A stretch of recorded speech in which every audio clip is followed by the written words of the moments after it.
Hey. Hey. Hey. Hey. Hey. Goddag. Hej. Goddag. Goddag. Goddag.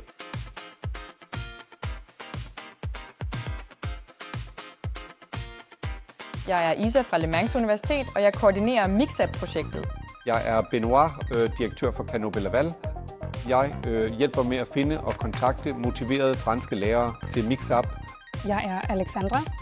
Jeg hjælper med projektledelsen og med at oprette partnerskaber og kontrakter. Jeg er Sebastian. Jeg er postdoc-forsker ved Le Mans Universitet. Jeg arbejder på at indføre MixUp i klasseværelserne på en bæredygtig måde. Jeg er Mahmouda fra Danmarks Tekniske Universitet, og jeg er videnskabelig assistent. Derudover er jeg også lærer i matematik og naturvidenskab. Jeg udviklede træningsprotokollen, og så lavede jeg lektionsplaner med MixUp. Jeg er Hamza. Jeg er forskningsingeniør ved Le Mans Universitet og teknologiansvarlig for MixUp. Jeg er Zeynep, Ph.D.-studerende i MixUp-projektet. Jeg støtter kommunikations- og formidlingsaktiviteterne. Jeg er Usama. Jeg er Ph.D.-studerende. Jeg udvikler og tester AI-modeller på MixUp. Dette er Aysegul Liman Kaban fra Mary Immaculate College. Jeg leder Community Management i projektet, og vi vil styrke lærere i hele Europa via MixUp. Mit navn er Khalid. Jeg er lektor ved Danmarks Tekniske Universitet. I MixUp-projektet er jeg ansvarlig for åbne læringsressourcer og den videnskabelige protokol.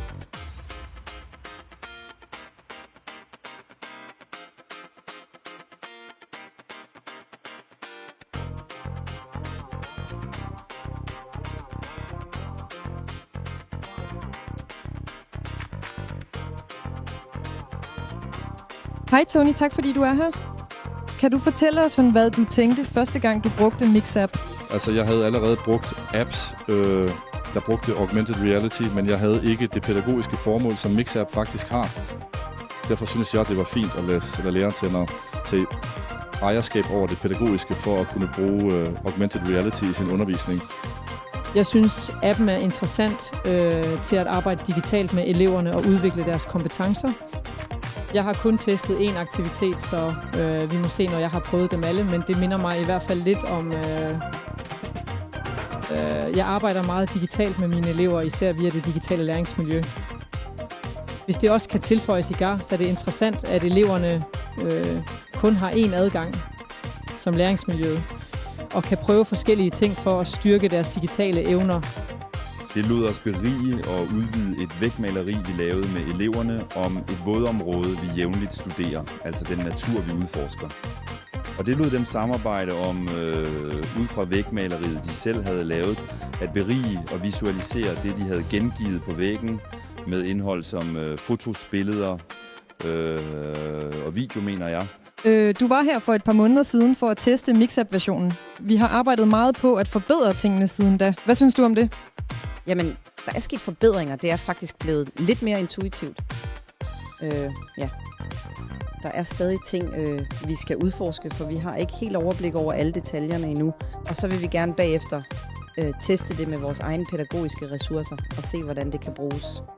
Altså dig i handel og mig i historie og geografi. Tak fordi du er her. Du har lige testet MixUp. Tror du, det er interessant for lærere at bruge den slags værktøjer i klassen? Altså, jeg tror, det kan være interessant. Jeg taler for mig selv, ikke som faglærer i specialundervisningen. Jeg tror, augmented reality kunne være en fordel, så de måske kan få demonstrationer til en arbejdsstation til praktiske øvelser, for eksempel. Det er ikke, fordi det er helt vildt, udover at de har en tablet, og det kan de jo godt lide. Men jeg ser det snarere, til professionelle, praktiske øvelser med augmented reality demonstrationer, fordi læreren, især i specialundervisningen, hvor alle eleverne kalder på os fra alle sider med, hey lærer, hvordan gør man, og så videre. De kunne så få hver deres demonstration ved deres plads, uden at vi behøver at være flere steder på en gang. Ja, på den måde. Jeg synes, det virker interessant netop til at tydeliggøre visse begreber og give dem lidt mere mening. Og så ser jeg også en fordel i måske at fremhæve visse elevarbejder ved at tilføje andet indhold, så man for eksempel laver hybride værker med både en udstilling, noget der er direkte synligt, og med beriget indhold, som man kan finde via MixUp. Det er faktisk en god idé, for med MixUp kan man udvide alt, og man kan endda bede eleverne om selv at udvide deres egne produktioner. Helt ærligt, så er jeg vild med MixUp, for jeg tror virkelig, det vil hjælpe meget i selve indlæringen. Benoit, tak fordi vi må besøge jer her hos Canopé-netværket i Laval. Kan du fortælle os om, hvorfor Canopé interesserer sig for MixUp? Hvad angår MixUp, så var det er en immersiv teknologisk løsning, som ikke fandtes til lærerne, og som netop gjorde det muligt for lærerne at arbejde med augmented reality, hvilket ikke har eksisteret i 4-5 år, da de tidligere løsninger de er forsvundet, de er simpelthen bare væk. Så sådan er det, og hos Canopé er vi interesseret i at være bindeleddet mellem lærerne, institutionerne, som for eksempel forskningslaboratorier og de akademiske tjenester. Så vi spiller rollen som bindeled mellem de forskellige partnere.